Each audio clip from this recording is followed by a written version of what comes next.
ஒரு 2 நாளைக்கு முன்னாடி ஒரு நண்பர் ஒருத்தர் அப்பாயின்மெண்ட்டில் வந்தவர் ஒரு கேள்வி கேட்டார்.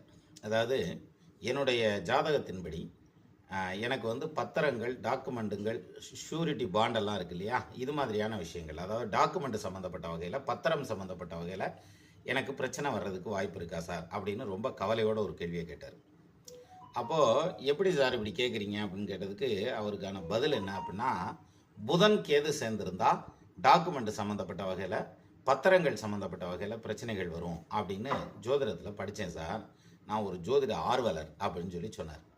இவர் ஆர்வமெல்லாம் சரி, ஆனால் ஆர்வம் கோளாறாகி கொஞ்சம் எல்லை தாண்டி போயிடுச்சு. அதாவது விஷயம் என்னென்னா, இவர் இதை படிக்கிறதுக்கு முன்னாடியும் அந்த புதன் கேது சேர்ந்து தான் இருந்தது. அப்போல்லாம் அவருக்கு பத்திர பிரச்சனை வரல. ஸோ ஒரு காம்பினேஷன் இருக்குங்கிறதுனாலே பிரச்சனை வந்துரும்னு அர்த்தம் இல்லை. புதன் தசையோ கேது தசையோ நடந்து அல்லது அந்த புதன் கேது சேர்க்க மேலே கேது போனால் அந்த பிரச்சனை வரும்.